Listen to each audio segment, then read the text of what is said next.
Are you ready to hear a story that will give you goosebumps? If you are, hit that like button to boost your courage, share to warn your friends, and subscribe to our channel so you won't miss any chilling tales from us. Now then, let the story begin. The thought of moving into a haunted house was exciting for me. I didn't really believe in the paranormal, but I also didn't not believe in it, if that makes any sense. I'm in my mid-30s, single, and even though I always imagined one day settling down with a wife and dog and white picket fence, none of that seemed to be happening. I'm not the most handsome guy, and combine that with being a little socially awkward, I realized it was more realistic to get the house first than a partner. It's not a big place either. It's 1,200 square feet with a tiny backyard, and the neighbors are so close, I can almost reach out and touch their house without leaving my yard. But it was mine. It was a longhouse. A shotgun-style house, I think they're called. The previous owners had bought it with the intention of flipping it. They had only done half the work, stopping midway through renovations and selling at a loss. It was the fault of the ghosts, apparently. The outside was beautiful. The siding was all new, a dark hunter green with bright yellow door that felt both cheerful and welcoming. The landscaping was simple but well done. Once you got into the house, you could see where the renovations stopped. Some walls were painted and some were not. The kitchen was untouched and didn't look like it had been updated since the 70s. But the one bathroom and master bedroom had been completely redone and looked great. It was all I needed. I was certain that I could update the kitchen later if I wanted to. If the stove and fridge worked, I didn't really care what it looked like. I was the first of my siblings to purchase a house, and my mom was thrilled at first when I told her. When she first came to visit, she seemed less than impressed. Her face dropped as she walked into the home for the first time. "Oh, James, this place is only half done. And it's so small," she sighed as she looked around my tiny home. My mood dropped when she said that, though. I tried to not let it show. "It's all I need, Mom. I'm just a single guy. I don't even have a dog yet. Besides, this is all I could afford. Houses are expensive around here," I explained. My mom shook her head and kept frowning. "But honey, if you get married, there won't be enough room for both of you and your children," she said sadly. After Mom left that day, I tried to raise my spirits. My mom was always like that, and I should have prepared myself emotionally before she came over. I ended up ordering a pizza and settling down for some gaming with my friends. Most of my friends live in other states and even other countries, but we're all gamers, so we have that to connect us. I had been showing them all pictures and videos of my home throughout the day, and at least they were impressed. "Dang, dude, you're like an official adult now," my friend Yuri chirped over the headset. My mood lifted with that. At least my friends could appreciate my new place. "Thanks, man, though I hate to tell you I've been an adult since I was 18, I snapped back. On the screen I could see him shrug. "If you say so, man. I know I didn't think of you as an adult till now." He grinned at me. I laughed. On the monitor I could see my other friends rolling their eyes at Yuri, or they were just focusing on the game. There were 6 of us total. Me, Yuri, Robert, Cheryl, Sadie, and Travis. A pretty full game night. A few of my friends were married or had kids, so it was rare that they could have enough time to join a game session. I was finally settling into the game in between bites of my dinner when my friend Cheryl caught my attention through the headset. "Hey, James, is there anyone with you right now?" she asked. "Yeah, all of you guys," I said as I sipped my beer. "No, I mean, in the house with you right now. Didn't you say your mom left? I just saw someone walk past your doorway." She sounded concerned. I glanced down at her face on the monitor. She was staring intently at me with her controller down by her side. I turned in my chair and looked behind me. There was nothing in the hallway, and my mom had been gone for hours, and I absolutely lived alone. Turning back around, I shrugged. "Did you see a shadow or something, Cheryl? There's no one here except for me." I tried to reassure her. "Could you just go check? I swear to you that someone just walked past your doorway." She sounded worried. Mentally, I rolled my eyes, but I smiled at her and nodded. "Okay, I'll just go check. Maybe it's the ghosts after all," I said, trying to lighten the mood. "Or maybe it's just a good old-fashioned burglar coming to steal your old Atari system and moldy pizza boxes." Robert piped in over the headset. "Robert, I'm being serious right now. I know someone walked by the door," Cheryl hissed at him. "Do you need us to have 911 on standby?" Sadie asked. "You're all the way in Kansas City, Sadie. I don't think they'll reach me in time, I laughed. Just yell if you need us, we'll come running, Travis joined in. I loved my friends, I really did. But if someone was really in the house and I was about to be murdered, they'd probably regret those jokes later. I stood up and poked my head into the hallway. Nothing. I walked to the master bedroom, also nothing. Same for the kitchen and bathroom and living room. Say what you want about small houses, but there is absolutely no place for a serial killer or burglar to hide in one. When I came back into the second bedroom, all my friends were waiting for an update. I shrugged before sitting down and putting the headset back on. There's nothing there. Maybe the hallway lights or something caused a weird shadow. But I'm all alone in here, I told everyone. Cheryl still didn't look convinced, but everyone else accepted it. We kept gaming, and everyone with kids or spouses started signing off as the hours passed, till it was just me and Yuri gaming well past midnight. But as 1 a.m. got closer, even he was ready to call it a night. He lived on the East Coast, so it was even later in the evening for him. I'll talk at you later. The Sandman is finally calling me to bed. He yawned over the headset. Same here, it was a good time. The best way to break in a new house is for a good gaming session. I yawned back. He laughed and signed off, and I stood up with a groan. I was stiff from all the sitting. At least tomorrow was Saturday, so I could sleep in and then get busy with putting everything away. This would be my first full night in my new home. I was excited, but also felt a little nervous in a new place. The creaks and groans of the new house weren't familiar yet. I hadn't done enough to the place to make it feel like home. It almost felt like I was staying at an Airbnb instead of something I'd bought and paid for. My bed was set up, but I hadn't put the sheets on it yet, and I wasn't going to either. No one was going to judge me expect the ghosts if there were any. I spread out a blanket to cover the bare mattress and pulled a knitted blanket on top of me. This would be just fine till morning. I had my phone in bed with me, and even though I was exhausted, I couldn't resist some mindless scrolling till sleep finally took me. I felt my eyes closing. It was a relaxing feeling, that need for sleep pulling you down till you couldn't ignore it anymore. As I set my phone down, a flash of movement by the doorway caught my eye. It was low to the ground and dark. My heart started pounding as the small burst of adrenaline hit my system. I know I was half asleep, but it had looked like hair, as if someone was peeking at me from the doorway with their head on the ground, and then suddenly jerked out of sight. I pushed myself off the bed and cautiously peered out into the hallway. I had my phone in hand, rearing it back as if I would use it to bludgeon someone. A stupid idea. It wouldn't be a good weapon. Plus, I'd break my phone when I needed it the most. Reaching around the doorframe, I flicked on the hallway light. There was nothing. I stepped out into the hallway and closed the bedroom door behind me. I didn't want anything sneaking into the bedroom with my back turned. If anything was there. The second bedroom I used as my game room was closed, and I knew nothing was in there.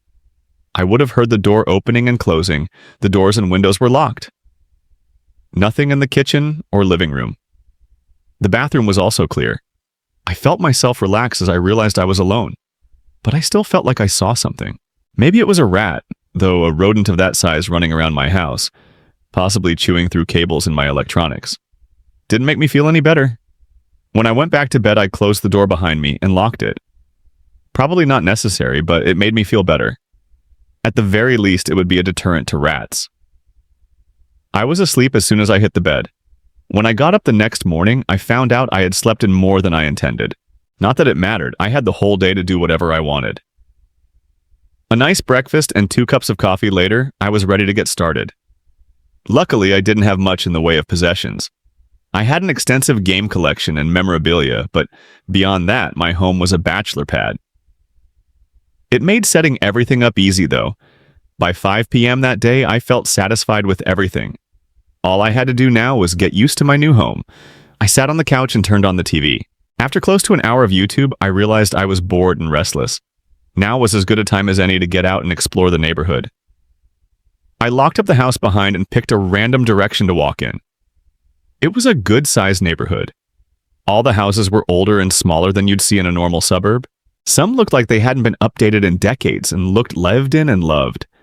Others had new siding and had an air of modernity that made me think they had been bought and flipped like my house had. The walk was therapeutic. I should make this a daily habit, I thought to myself. Getting out of the house, away from the electronics, was a good way to detox.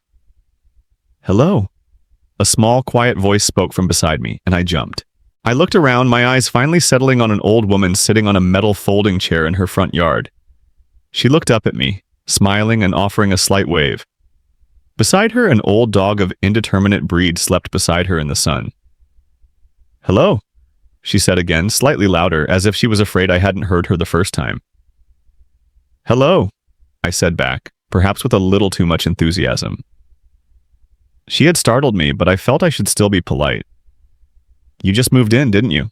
To that green house down the street?" "It used to be white," she said matter-of-factly. "Uh-huh." I nodded back at her. I felt my mood drop. I like old ladies as much as the next person, but that didn't mean I wanted to sit and talk to her. Old ladies tended to ramble. She nodded sagely while reaching down and giving her dog a gentle pat. It didn't wake, but it stirred in his sleep. "You be careful in that house. It's had a lot of owners over the years. Not many people stay for long.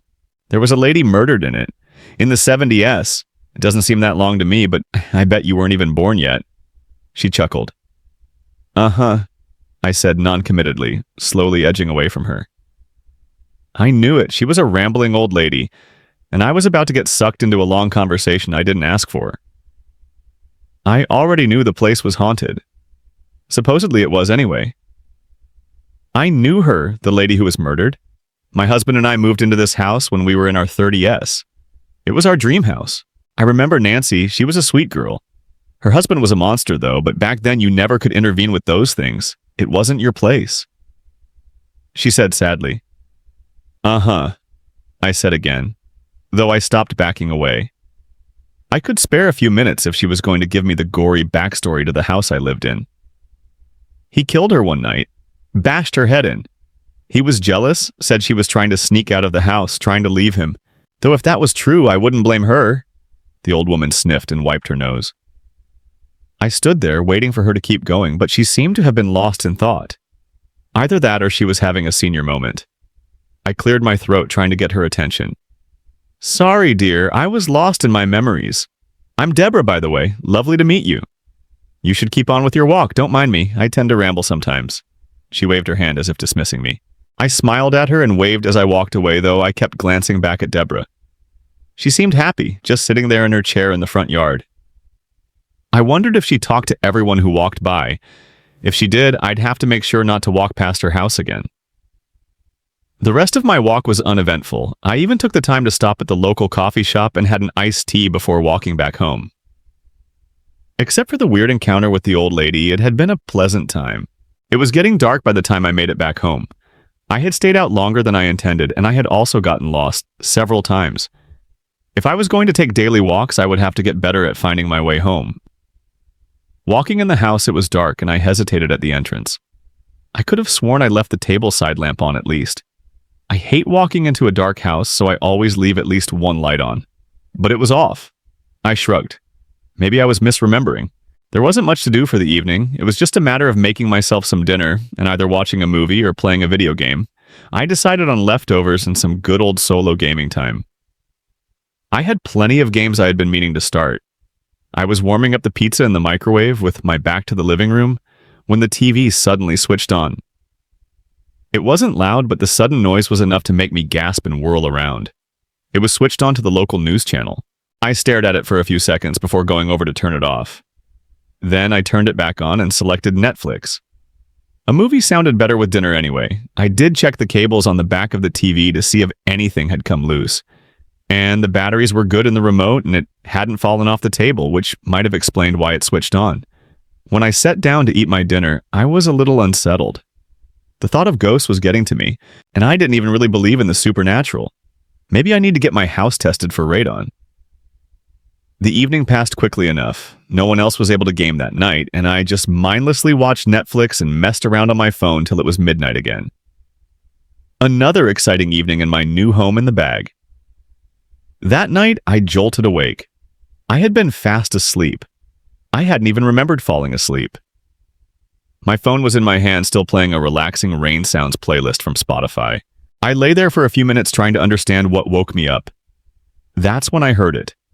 A soft but unmistakable sound of something being dragged down the hallway. I sat upright and stared at the bedroom door. I had closed and locked it again. Safety against any rats that might try to sneak in while I was unconscious.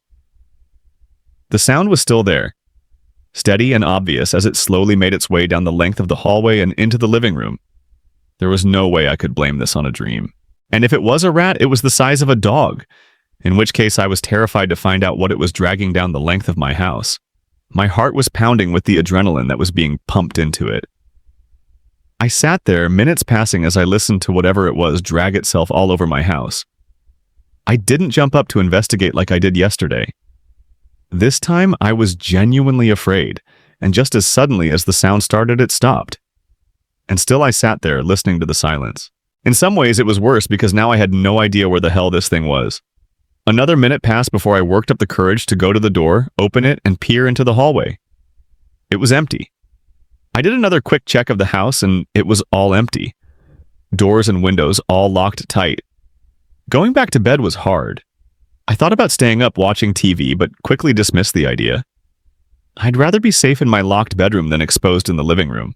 I grabbed my laptop and watched YouTube while sitting in bed. It felt safer having some kind of noise in the room with me. I did fall asleep, but only when the light of dawn was peeking over the horizon, and I heard birds chirping. I sighed and closed the laptop and passed out.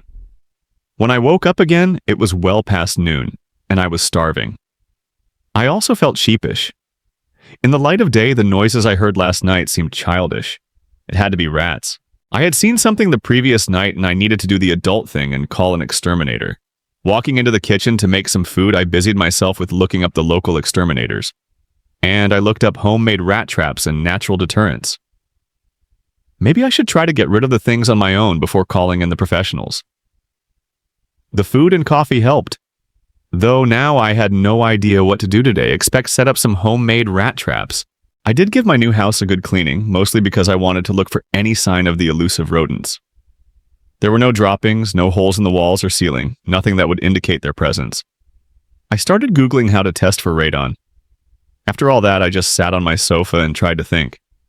Between the stress of moving, getting used to a new place, and all the worry about rodent infestations and ghosts, maybe I was just overwhelmed. Are there any ghosts in here? I called out, surprising myself. I really hadn't meant to speak, it just kind of burst out of me. The sound of my own voice startled me. It hung heavy in the air. I hadn't spoken to anyone or even heard my own voice since I spoke to the old woman the other day. I hadn't realized how quiet it was till the silence had been disturbed. If there are ghosts here, I'm sorry that you died, I stammered. But if you are here and it's you making those noises, could you please stop? I'd like us to live together in peace. Neither of us can go anywhere, so we're kind of stuck together, I explained to the probably non-existent ghosts. I know your name is Nancy. I talked to Deborah. She was your neighbor while you were, alive, I stammered again, feeling cringeworthy. If you don't bother me, I won't bother you. We can find a way to live together. I've always been good with roommates, I explained. The house was silent. I sat there for a full minute, my ears straining to hear anything. I wasn't sure what I was even listening for. An actual answer? If I were to hear a disembodied voice, I'd run right out of the house, but there was just silence. I took that as an answer.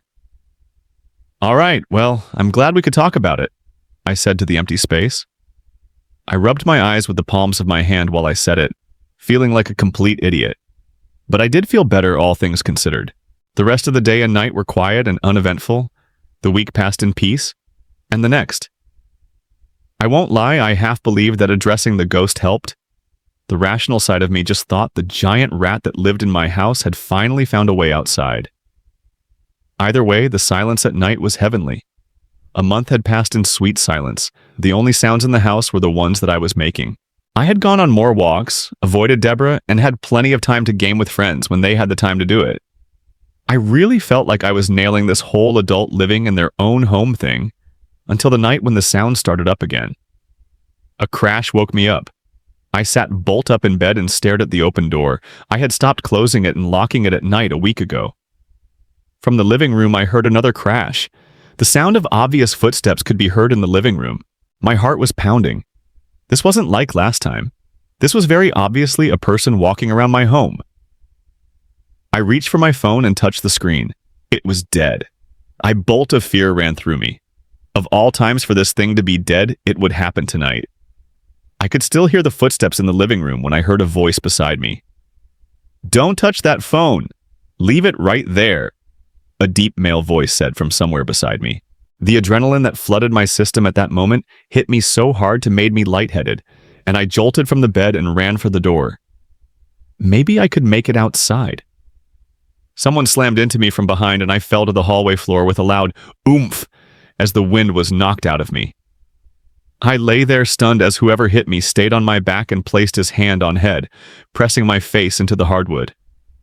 "Stay down, just stay down," the voice hissed into my ear. His breath smelled foul, and if I could have turned my head, I would have.